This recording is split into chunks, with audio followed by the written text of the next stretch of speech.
जय हिंद साथियों, तैयारी टाइम्स के ऑफिशियल यूट्यूब चैनल पे आप सभी का स्वागत है। मैं जय ओझा एक और शानदार क्लास आपके लिए लेकर आया हूं करंट अफेयर्स की। तो देखेंगे आज कौन कौन से topics exam point of view से आपके लिए इंपॉर्टेंट रहने वाले हैं। मैं सारे के सारे क्वेश्चन, सारे के सारे टॉपिक एग्जाम को ध्यान में रखकर ही लेकर आता हूं, तो आप लोग छोटे छोटे प्यारे प्यारे नोट्स बनाते चलेंगे। तो चलिए देखते हैं पहला टॉपिक आपका क्या आता है बच्चों। ठीक है, पहला टॉपिक यानी पहला क्वेश्चन आपका आता है बच्चों, which country will host the global big cat summit in 2026। यानी कि 2026 में जो बिग कैट समिट होने वाला है वो कौन सी कंट्री होस्ट करने वाली है, आपको इसका आंसर देना है। ठीक है बच्चों, सबसे पहले आपको क्या समझना पड़ेगा, सर ये ग्लोबल बिग कैट समिट है क्या, यानी कि ग्लोबल बिग कैट समिट है क्या। इसको हम लोग एक और नाम से भी जानते हैं, international international big cat alliance के नाम से भी जानते हैं। इंटरनेशनल बिग कैट अलियांस में लिख देता हूं, आप लोग देख लीजिएगा। ठीक है, इंटरनेशनल बिग कैट अलियांस के नाम से भी हम लोग इसको जानते हैं। ठीक है, चलिए अब ये क्या होता है, देखिए कैट फैमिली की बहुत सारे ऐसे जानवर हैं जैसे कि लेपर्ड हो गया, चीता हो गया, बाघ हो गया, शेर हो गया, ये सब कैट फैमिली यानी बिल्ली के परिवारों से ही आते हैं। ठीक है, याद रखिएगा। तो हमारे एनवायरमेंट के लिए वो बेहद जरूरी है, तो उनको बचाने के लिए, उनको संरक्षित करने के लिए भारत ने 2023 में एक मुहिम छेड़ी थी। ठीक है, टाइगर प्रोजेक्ट करके ऐसा छेड़ा था। ठीक है, या फिर यूं कह लीजिए, ठीक है, आईबीसीए बनाया था। तो आईबीसीए कब बनाया गया था, 2023 में बनाया गया था। ठीक है, अब 2023 में क्यों बनाया गया था, ताकि हम ऐसे कैट फैमिली में बिलोंग करने वाले जानवरों को बचा सकें। अब कैट फैमिली में बिलोंग करने वाले जानवर कौन से होंगे, तो देखिए एक आपका लॉयन हो जाएगा, ठीक है, टाइगर हो जाएगा, उसके बाद आपका लेपर्ड हो जाएगा, लेपर्ड हो गया बच्चों। ठीक है, उसके बाद आपका स्नो लेपर्ड हो जाएगा, स्नो लेपर्ड हो जाएगा। ठीक है बच्चों, उसके बाद आपका ये प्यूमा हो जाएगा। ठीक है, इस तरीके से करके आपके पास 7 ऐसी टोटल फैमिलीज हैं या 7 ऐसी कैटेगरीज हैं जहां पे आप लोग देखोगे जिनको बचाने की कोशिश की गई थी भारत के द्वारा। इसके लिए एक यहाँ पे ग्रुप शुरू किया गया था इंटरनेशनल बिग कैट अलियांस के नाम से। क्लियर पॉइंट बच्चे यहाँ पे। चलिए अब ये 2023 में क्यों, क्योंकि 1973 में इंडिया ने एक टाइगर प्रोजेक्ट शुरू किया था। टाइगर प्रोजेक्ट शुरू किया था। फिर टाइगर प्रोजेक्ट क्यों शुरू किया गया था, ताकि टाइगर्स की संख्या को बढ़ाया जा सके। तो देखिए 50 साल पूरे हो जाते हैं, तो जैसे ही 50 साल पूरे होगी तो 50वीं एनिवर्सरी पर ये इंटरनेशनल बिग कैट अलियांस शुरू किया गया था। अब सवाल ये आता है, सर इसके मेंबर्स कितने हैं, तो बच्चों इसके मेंबर्स की संख्या फिक्स नहीं है। ठीक है, कुछ अभी फिक्स्ड नहीं है, लेकिन हाँ 95 प्लस जरूर है। ठीक है, 95 प्लस जरूर है। और लेटेस्ट वाले की बात करें तो आपका नेपाल, ठीक है, इसका मेंबर बना है। अब पॉइंट आता है कि सर ये सारी कंट्रीज क्या करेंगी, सारी कंट्रीज मिलके जितने भी कैट फैमिलीज के जानवर हैं उनको सेव करने की कोशिश करेंगी, उनको बचाने की कोशिश करेंगी। क्लियर पॉइंट यहाँ पे याद रखिएगा। और जो कंट्रीज में ये मिलते हैं, ये सारे कैट फैमिली वाले जानवर मिलते हैं, उनको हम लोग रेंज कंट्री कहते हैं। क्या, रेंज कंट्रीज कहते हैं। ठीक है, याद रखिएगा, रेंज कंट्रीज के नाम से हम इनको जानते हैं। और जिन कंट्रीज में नहीं मिलता उनको हम लोग नॉन रेंज कंट्रीज के नाम से जानते हैं। तो इंडिया की ये जो पहल है, इंटरनेशनल बिग कैट अलियांस 2023 में शुरू किया गया था, इन सभी जानवरों को बचाने के लिए, इन सभी जानवरों को सेव करने के लिए एक बहुत इंपॉर्टेंट पहल है। क्लियर पॉइंट यहाँ पे आपको समझ में आ गया होगा।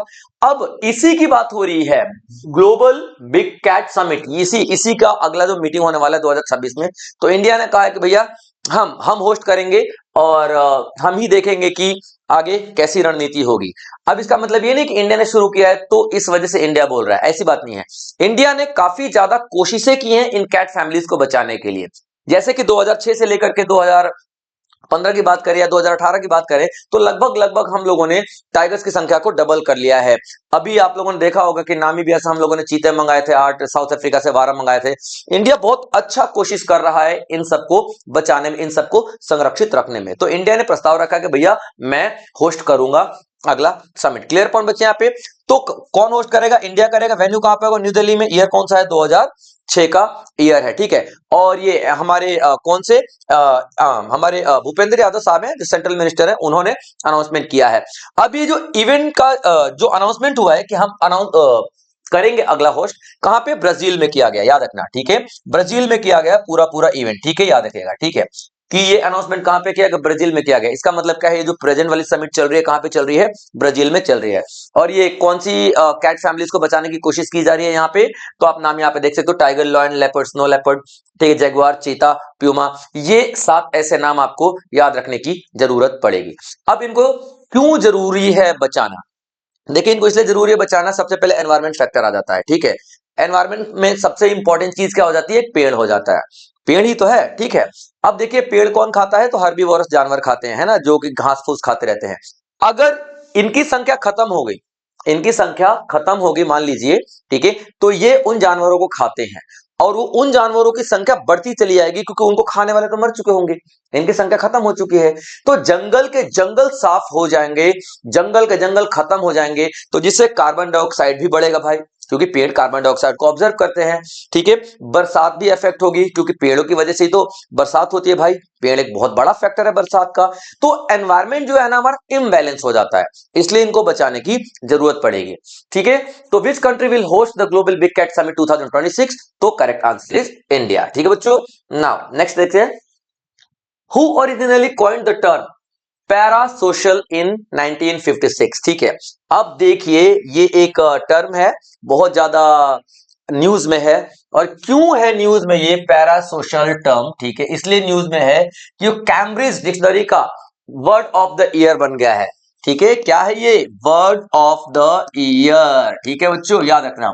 अब ये कैसे डिसाइड होता है word of the year, internet पे सबसे ज्यादा सर्च जिस वर्ड को किया जाए, सबसे ज्यादा लोगों ने जिस वर्ड का इस्तेमाल किया है, कोई न्यूज़पेपर में ज्यादा से ज्यादा इस्तेमाल हुआ है, लोगों ने मीनिंग डिस्कस करने की कोशिश किया है, अलग अलग प्लेटफॉर्म पे कमेंट्स में इस वर्ड्स का इस्तेमाल किया गया है, मतलब ज्यादा इस्तेमाल किया गया है और इसका मीनिंग भी काफी गहरा हो, इसको हम लोग क्या बोल देते हैं, ठीक है, वर्ड ऑफ द ईयर। हम नहीं, कैम्ब्रिज डिक्शनरी बात करता है इसकी।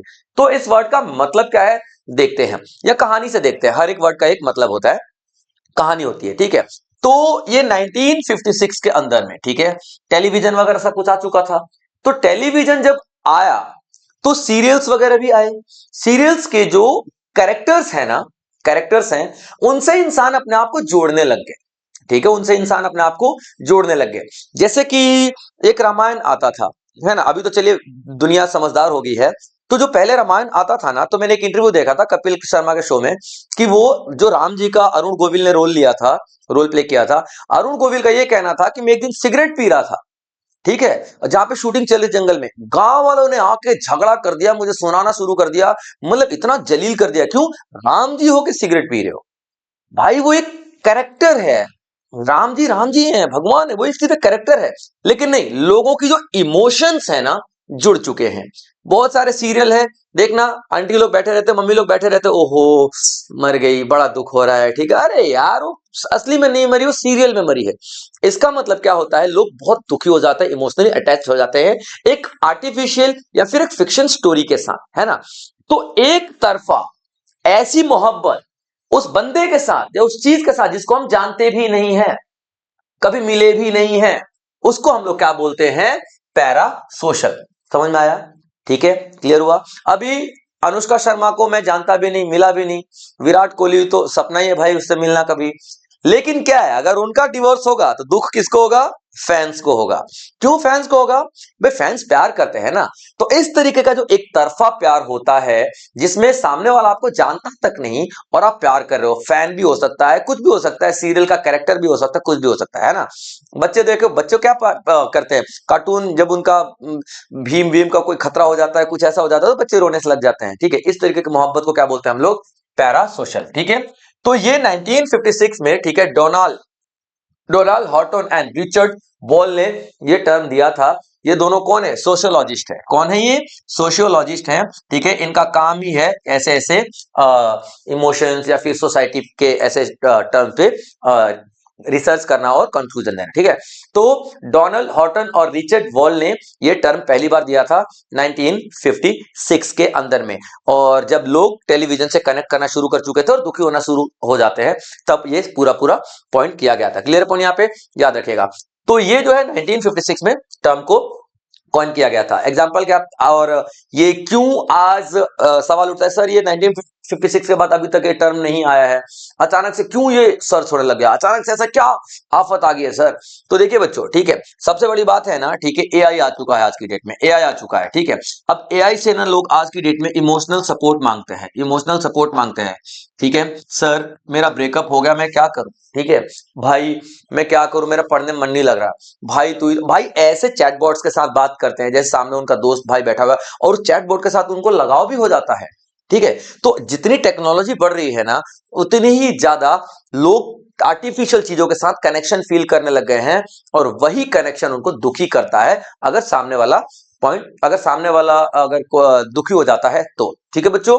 तो याद रखना, तो ये इस तरीके जो भी इन्वेंशन हो रही है जिसकी वजह से पैरा सोशल शब्द का बहुत ज्यादा इस्तेमाल किया गया है, इसीलिए कैम्ब्रिज डिक्शनरी में वर्ड ऑफ द ईयर के रूप में इसको देखा गया है। क्लियर पॉइंट बच्चे यहाँ पे।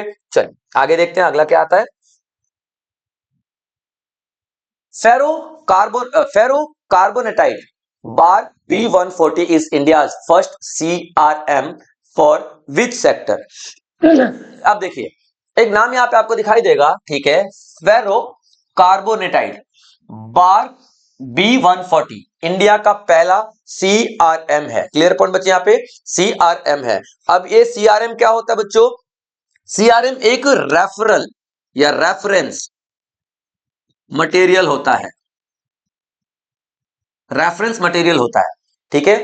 अब ये रेफरेंस मटेरियल का मतलब क्या होता है, रेफरेंस मटेरियल का मतलब क्या होता है, ठीक है, रेफरेंस मटेरियल वो मटेरियल होता है जिसको हम लोग एक स्टैंडर्ड के रूप में देखते हैं किसी भी चीज को कंपेयर करने के लिए, ठीक है।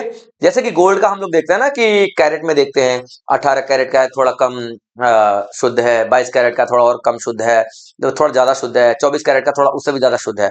तो यहाँ पे ना जो भी मिनरल्स है हमारे निकलते हैं, ठीक है, उनके स्टैंडर्ड को चेक करने के लिए, टू चेक दियर स्टैंडर्ड, ठीक है, दियर स्टैंडर्ड, उनके स्टैंडर्ड को चेक करने के लिए यहाँ पे क्या किया गया, यहाँ पे क्या किया जाता है, एक मटेरियल का इस्तेमाल किया जाता है, ठीक है। जिस मटेरियल का इस्तेमाल किया जाएगा ना, उसे हम लोग रेफरेंस मटेरियल के नाम से जानते हैं, ठीक है। गोल्ड कितना शुद्ध है आपको कैसे पता चलेगा, सिल्वर कितना शुद्ध है आपको कैसे पता चलेगा, कोबाल्ट कितना शुद्ध है, एल्यूमिनियम कितना शुद्ध है आपको कैसे पता चलेगा। तो एक हम लोग मटेरियल लेंगे और उसकी क्वालिटी से कंपेयर करेंगे, अगर उनकी क्वालिटी इससे ऊपर है तो शुद्ध है, इससे नीचे है तो शुद्ध नहीं है। अब ये मटेरियल है ना, बहुत ही रेयर केस में मिलता है रेफरेंस मटेरियल, क्योंकि रेफरेंस मटेरियल एकदम शुद्ध होना चाहिए, तभी तो आप किसी की शुद्धता को नाप पाओगे ना, ठीक है। ये थोड़ा मुश्किल है, इसलिए आज तक सिर्फ 4 ही ऐसी कंट्रीज है, 4 ही सीआरएम और 4 ही ऐसी कंट्रीज जहां पे सीआरएम मिला है, ठीक है। इसमें सबसे पहले आप लोग देखोगे जर्मनी के पास सीआरएम है, जर्मनी के पास सीआरएम है, कनाडा के पास सीआरएम है, कनाडा के पास सीआरएम है, और ऑस्ट्रेलिया के पास सीआरएम है, ठीक है, याद रखना ऑस्ट्रेलिया के पास सीआरएम है। और अब इंडिया के पास भी सीआरएम आ गया है, और इसके अलावा एक इंटरनेशनल एटॉमिक एनर्जी है, ठीक है, एजेंसी है, उसमें भी ये इस्तेमाल किया गया है, ठीक है, IAEA, ठीक है, याद रखना इंटरनेशनल एटॉमिक एनर्जी एजेंसी।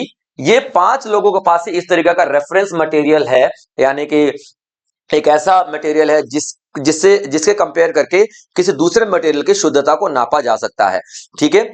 अब इंडिया जो है, अभी तक इंडिया के पास नहीं था, लेकिन इंडिया वो चौथी कंट्री बन चुका है, क्योंकि 4 कंट्री है तो एजेंसी है ना, चौथी कंट्री बन चुका है जिसके पास खुद का एक रेफरेंस मटेरियल है, और रेफरेंस मटेरियल का नाम क्या है, ठीक है, फेरो कार्बोनेटाइट बार्क B140। बार्क किस लिए, भाभा एटॉमिक रिसर्च सेंटर ने इसको ढूंढा है, याद रखेगा। क्लियर पॉइंट यहाँ पे, भाभा एटॉमिक रिसर्च सेंटर ने इसको ढूंढा है, तो इसलिए हम इसको बार्क B140 के नाम से जानते हैं। क्लियर पॉइंट यहाँ पे। चलिए, तो आपका फेरो कार्बोनेटाइट बार B140 is India first CRM for which sector, किस सेक्टर के लिए है, तो रेयर अर्थ एलिमेंट्स के लिए है, यानी अर्थ से जो भी एलिमेंट्स मिलते हैं ना, उसका हम लोग पहले चेक करते हैं कि उसकी क्वालिटी चेक करते हैं कि भैया ये आयरन निकला है तो कैसा है, बॉक्साइट निकला है तो कैसा है, अलग अलग सिल्वर है तो कैसा है, गोल्ड निकला है तो कैसा है, क्वालिटी चेक करते हैं। तो क्या चेक करने के लिए, रेयर अर्थ मिनरल यानी दुर्लभ पृथ्वी से मिलने वाले जो दुर्लभ तत्व है उनकी क्वालिटी को चेक यहाँ पे किया जाएगा। क्लियर पॉइंट यहाँ पे? तो करेक्ट आंसर क्या हो जाता है आपका, रेयर अर्थ एलिमेंट हो जाता है। क्लियर पॉइंट यहाँ पे याद रखेगा। चलिए अब देखते हैं यहाँ पे क्या है बार्क B40। एक तो आपको पता लग गया बार्क ने इसको निकाला है, बार्क ने इसको बनाया है। बार्क में भी किसने डेवलप किया है इसको, एनसीसीएम और AMD ने इसको डेवलप किया है। ठीक है, एनसीसीएम का मतलब क्या होता है, national centre for national, just a minute थोड़ा कलर चेंज कर लेते हैं, डिफरेंशिएट हो जाएगा वरना आप कंफ्यूज हो जाओगे। ठीक है, चलिए चलिए इसका मतलब क्या होता है, national centre for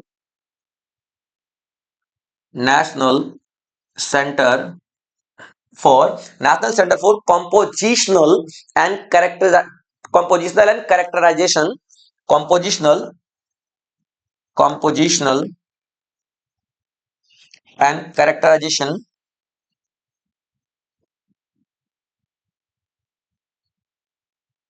compositional and characterization characterisation of material. यानी कि ये वो आपका डिपार्टमेंट है बार्क का, मटेरियल। ठीक है, ये वो डिपार्टमेंट है बार्क का जिसको हम बोलते हैं एनसीसीएम, यानी कि national centre for compositional and characterisation for material. इसी ने ढूंढा है ये सीआरएम जिसको हम लोग B140 के नाम से जानते हैं। ठीक है, याद रखिएगा। और एएमडी का फुल फॉर्म होता है ऑटोमिक मिनरल डायरेक्टरेट। ठीक है, atomic mineral directorate. Clear point यहाँ पे याद रखिएगा। तो इंडिया अब ऐसा चौथा देश बन गया है जिसके पास खुद का अब रेफरेंस मटेरियल है। क्लियर पॉइंट यहाँ पे। चलिए आगे बढ़ते, अगला सवाल क्या आता है, which country is the country partner for the hornbill festival 2025। ठीक है, अभी देखिए एक नागालैंड में फेस्टिवल मनाया जाता है, हॉर्नबिल फेस्टिवल। कौन सा, हॉर्नबिल फेस्टिवल नागालैंड में हम लोग सेलिब्रेट करते हैं। और उस फेस्टिवल में एक कंट्री को गेस्ट के रूप में बुलाया जाता है। ठीक है, नागालैंड में हम लोग एक फेस्टिवल करते हैं जिसको हम लोग हॉर्नबिल बोलते हैं। Clear point. अभी हॉर्नबिल फेस्टिवल में एक गेस्ट कंट्री बुलाई जाती है। ठीक है, या फिर उसको हम लोग पार्टनर कंट्री भी कहते हैं, पार्टनर कंट्री के नाम से भी जानते हैं। ठीक है, कंट्री के नाम से भी जानते हैं। क्लियर पॉइंट यहाँ पे याद रखेगा। तो यही आपका सवाल है, which country is the country partner for the hornbill festival 2025। यानी कि हॉर्नबिल फेस्टिवल 2025 जो चल आने वाला है दिसंबर में, उसका पार्टनर कंट्री कौन सा है, Japan, France, UK and Australia. तो यूनाइटेड किंगडम उसका पार्टनर कंट्री बनने वाला है। ठीक है, देखिए जो आपका 1 से 10 दिसंबर के बीच में फेस्टिवल चलेगा, हॉर्नबिल फेस्टिवल, लोकेशन कहां पे होगा, किसामा हेरिटेज विलेज, कोहिमा, नागालैंड में ये फेस्टिवल चलेगा hornbill. Clear point. Partner country कौन से, यूनाइटेड किंगडम। यानी कि यूनाइटेड किंगडम अब क्या करेगा, अपने कल्चर को यहां पर क्या करेगा, प्रेजेंट करेगा। ठीक है, कल्चर को प्रेजेंट करेगा, अपने आर्ट को प्रेजेंट करेगा यहां पर आकर के। ठीक है, प्रेजेंट करेगा। और यहाँ पे बहुत सारी ऐसी अपने कल्चर की ट्रेनिंग देगा यहाँ के लोकल लोगों को। ठीक है, ट्रेन करेगा। ठीक है, ट्रेनिंग देगा, ट्रेनिंग टू लोकल पीपल, यहाँ के लोकल लोगों को। ठीक है, ट्रेनिंग देगा। क्यों ट्रेनिंग देगा, क्योंकि वो चाहता है या इंडिया चाहता है कि यूके के कल्चर को हम लोग अपनाएं और हमारे कल्चर को यूके अपनाए, तभी तो कल्चरल एक्सचेंज हो रहा है। तो हम लोग हर साल एक क्या करते हैं, पार्टनर कंट्री ढूंढते हैं जो यहाँ पे आके अपना कल्चर फैलाता है और हमारा कल्चर सीख के जाता है। तो इस साल का पार्टनर कंट्री कौन सा है, तो यूनाइटेड किंगडम इस साल का पार्टनर कंट्री है। ठीक है, अब देखिए अगला जो इन्फॉर्मेशन आती है, ट्रेवल पार्टनर चुना जाता है, जो एयरलाइंस वगैरह होती है ना, उनको ट्रेवल पार्टनर के तौर पे चुना जाता है। तो यहाँ पे एयर इंडिया एक्सप्रेस जो है इस साल का ट्रेवल पार्टनर के रूप में काम करेगी। जब हॉर्नबिल फेस्टिवल के लिए यूनाइटेड किंगडम से जब लोग आएंगे तो कौन लेकर आएगा, एयर इंडिया एक्सप्रेस लेकर आएगी। ये इसलिए इंपॉर्टेंट है क्योंकि जो पूरा का पूरा कॉन्ट्रैक्ट दिया गया है एयर इंडिया एक्सप्रेस को। अब एयर इंडिया के जो जहाज है ना, हवाई जहाज है, ठीक है, उस पर ब्रांडिंग हॉर्नबिल फेस्टिवल की होगी, उस पर हमारे कल्चर की तस्वीरें लगेंगी, हमारे हॉर्नबिल फेस्टिवल के बारे में बात की जाएगी। मतलब पूरी की पूरी जो शिप होगी ना उसको सजाया जाएगा, और ऐसा ही एक शिप को सजाया गया है, ठीक है, बोइंग 737-8 को सजाया गया है, ठीक है। और कैसे सजाया गया, किस नाम से सजाया गया है, याद रखना, सुंगटो सुंको सुंको टेप्सू वॉरियर शॉल डिजाइन है। एक शॉल है जो नागालैंड के वॉरियर पहना करते थे युद्ध में, ठीक है। वो शॉल का डिजाइन बनाया गया है एक एयरक्राफ्ट पे, जिस एयरक्राफ्ट से यूनाइटेड किंगडम से यानी इंग्लैंड से लोग आएंगे, ठीक है। और उसका नाम क्या है, बोइंग 737-8, क्लियर पॉइंट। और वो शॉल का डिजाइन बनाया गया इस पे। अब ये क्या दिखा रहा है, उस जो आपका स्पेस क्राफ्ट है, शॉल का डिजाइन दिखा रहा है कि भैया हमारा कल्चर कितना इंपॉर्टेंट है। अब वो स्पेस क्राफ्ट जहां जहां भी जाएगा तो शॉल की तस्वीरें उसके ऊपर होंगी, तो हॉर्नबिल फेस्टिवल अलग अलग फैलेगा, हॉर्नबिल फेस्टिवल की ब्रांडिंग अलग अलग जगह पर होगी, क्लियर पॉइंट यहाँ पे। तो हॉर्नबिल फेस्टिवल जो है आपका 1 से 10 दिसंबर को मनाया जाएगा, और पार्टनर कंट्री कौन है, यूनाइटेड किंगडम पार्टनर कंट्री है। उसके बाद लोकेशन भी आप लोग देख लेंगे, कोहिमा नागालैंड में मनाया जाएगा, कसामा गांव का नाम है, ठीक है। Travel partner air India express, और स्पेशल एयरक्राफ्ट जो बनाया गया है बोइंग 737-8 है, ठीक है। इसी में ही जो शॉल की जो तस्वीर लगाई गई है नागालैंड वॉरियर्स की, ठीक है, याद रखें। चलिए नेक्स्ट क्वेश्चन देखते हैं। विच मिनिस्ट्री लॉन्च द युवा एआई फॉर ऑल कोर्स। अभी देखिए युवा एआई कोर्स लॉन्च किया गया है, किस मिनिस्ट्री के द्वारा किया गया है ये आपको बताना है, ठीक है।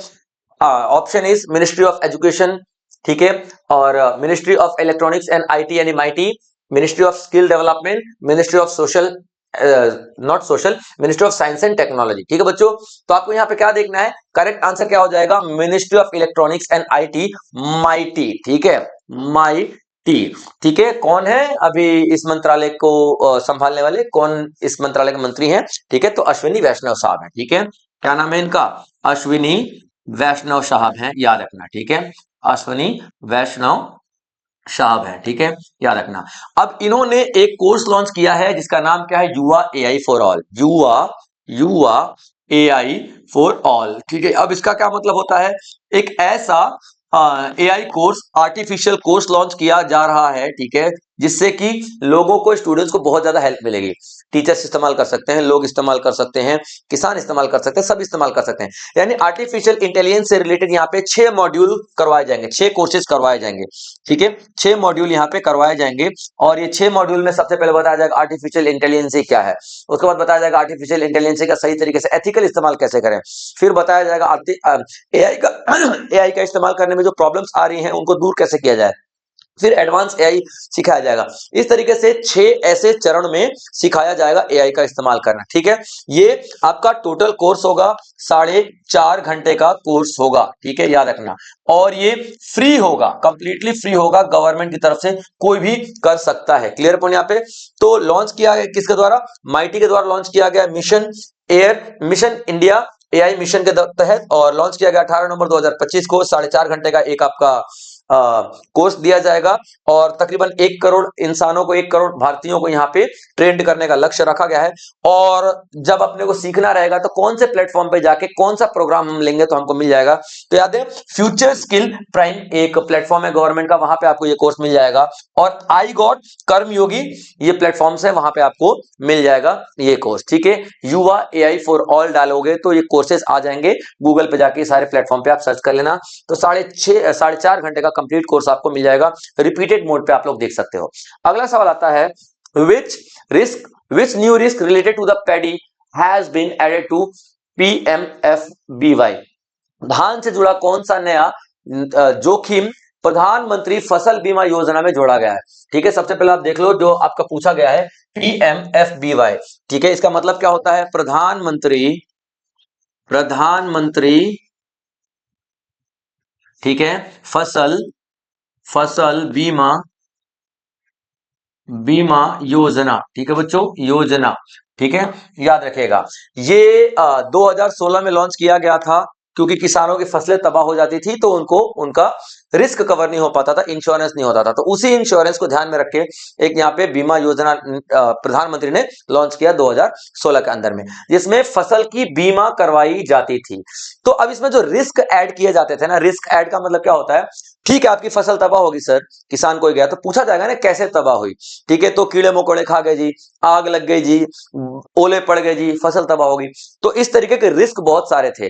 उन रिस्क में दो और रिस्क को ऐड कर दिया गया है, वही आपका सवाल है, ठीक है, याद रखना। तो जो प्रधानमंत्री फसल बीमा योजना है, ठीक है, लॉन्च किया गया 2016 में, कौन सी ministry, agriculture and farmers welfare ministry इसको देखती है।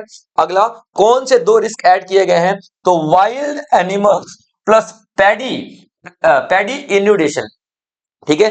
अब दोनों का मतलब क्या होता है, वाइल्ड एनिमल का मतलब आपको अच्छी तरह पता भैया, ठीक है, जंगली जो जानवर हैं, ठीक है, वो अटैक कर देते हैं, यानी कि वो अगर यहाँ पे जंगली जानवर अटैक कर देते हैं आपकी फसलों को, जो जंगली सुअर घुस जाते हैं गन्ने को खेतों में, तबाह कर डालते हैं, तो अब उसका भी बीमा मिलेगा। पहले क्या था, कीड़े मकोड़े वाला बीमा था, ठीक है, वो आपको मिलता था, कीड़े मकोड़े खा गए या कोई दीमक वगैरह खा गई मिलता था, जंगली जानवरों का नहीं मिलता था आपको, ठीक है। तो अब जंगली जानवरों में भी सर, कुत्ता जंगली जानवर है कि नहीं है, जंगली में भी आता है, पाला भी जाता है, होता है ना, तो जानवरों का भी डेफिनेशन दिया गया है।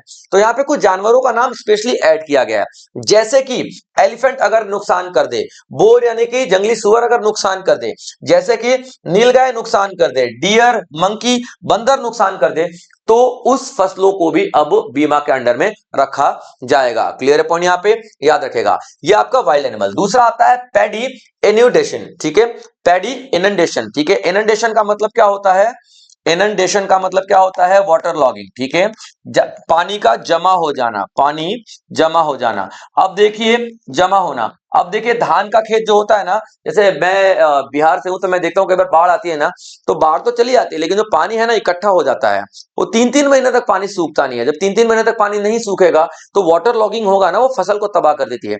ये रिस्क नहीं ऐड था फसल बीमा में, अब इस रिस्क को भी ऐड कर दिया गया है फसल बीमा में। तो याद है क्या, हम फिलहाल धान की खेती की बात कर रहे हैं, धान की खेती में क्या किस रिस्क को ऐड किया गया, पेस्ट अटैक, ये तो पहले भी था, इनपुट कॉस्ट इंक्रीज, इनपुट की लागत बढ़ जाए, ये तो कभी था भी नहीं, ठीक है, पुअर सॉइल फर्टिलिटी, मिट्टी की जो आपका गुणवत्ता है वो कमजोर है, ये भी नहीं। करेक्ट आंसर क्या आ जाएगा, पैडी इनंडेशन, यानी कि धान का जलमग्न होना, ठीक है, धान जो है पानी में डूब रहा है बेचारा, ठीक, कई 2-3 महीने हो गए वो सड़ गया अंदर ही, तो इसको भी अब फसल बीमा में यूज किया गया। क्लियर पॉइंट बच्चे यहाँ पे याद रखना। अब कौन सा एनिमल बता चुका हूं, प्रीमियम कितना भरना पड़ेगा किसी भी किसान को, 2% भरना पड़ेगा प्रीमियम, ठीक है, खरीफ फसल के लिए। सर इसका क्या मतलब होता है, ठीक है, देखिए इसका मतलब यह है बच्चों कि जब कोई फसल की बीमा कराई जाती है ना, किसान बीमा करवाता है ना, जैसे मान लो वो बोल रहा है 1 लाख का बीमा कराना चाहता हूं, तो उसको 2% प्रीमियम के तौर पे देना पड़ेगा, यानी हर महीने देना पड़ेगा, या जो कंपनी बोलेगी इंश्योरेंस कंपनी 2 महीने में देना पड़ेगा, अलग अलग कंपनी का रूल रहता है।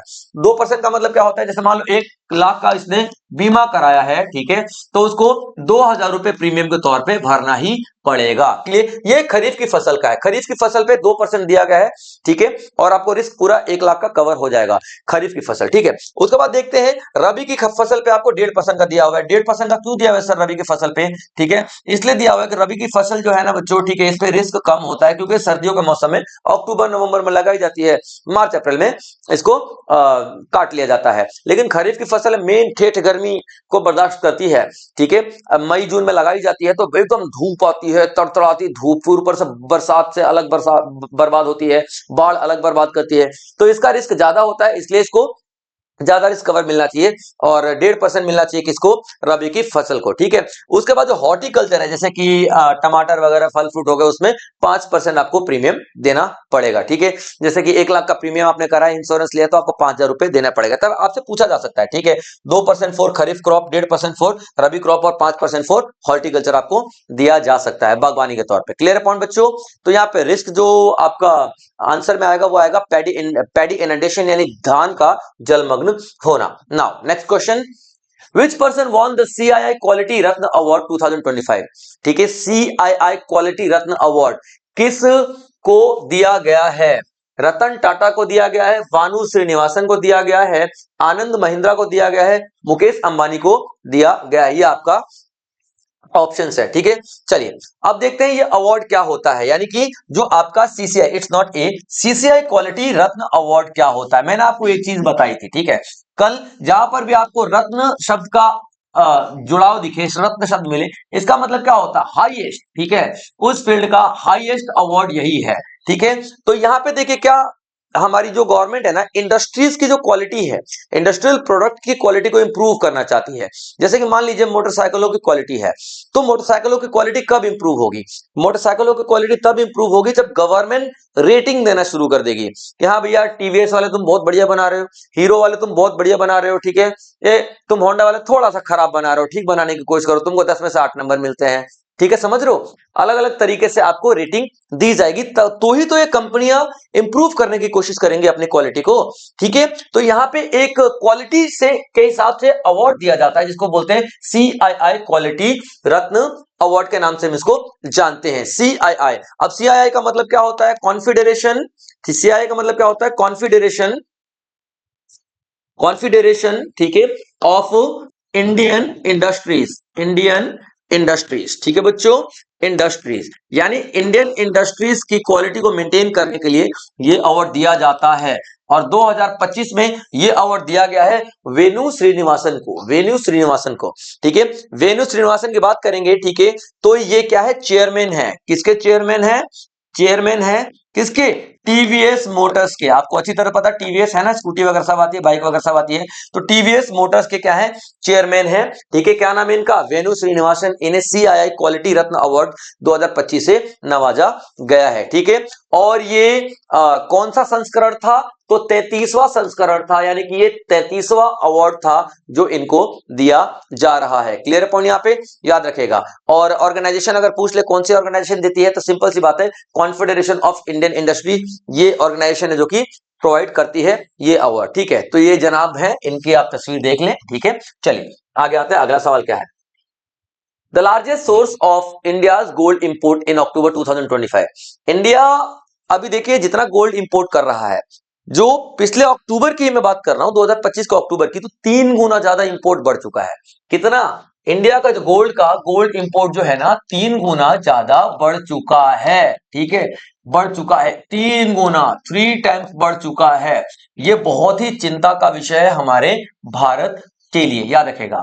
तो ये क्या कह रहा है, the largest source of India's gold import, तो सबसे ज्यादा गोल्ड कहां से इंपोर्ट किया गया है, कहां से हम लोगों ने मंगाया है, तो यूएई, साउथ अफ्रीका, स्विट्जरलैंड और सिंगापुर। ठीक है, तो याद रखना स्विट्जरलैंड जो हमारा लार्जेस्ट इंपोर्ट पार्टनर है, सबसे ज्यादा हम लोग स्विट्जरलैंड से ही गोल्ड मंगाए हैं। और कितना परसेंट मंगाया भाई साहब स्विट्जरलैंड से, तो 40% गोल्ड हमारा स्विट्जरलैंड से ही आया है, ये बात याद रखेगा। ठीक है, और अब देखिए किस मंथ की बात हो रही है, तो अक्टूबर 2025 की बात हो रही है। अब सवाल ये आता है कि सर गोल्ड इंपोर्ट तो हो रहा है, क्या इंडिया के पास गोल्ड नहीं है, है गोल्ड है, लेकिन उतना नहीं है जितना कि इंडिया की कंजप्शन है। ठीक है, तो गोल्ड के इंपोर्ट करने के कुछ रीजन पे डिस्कशन कर लेते हैं।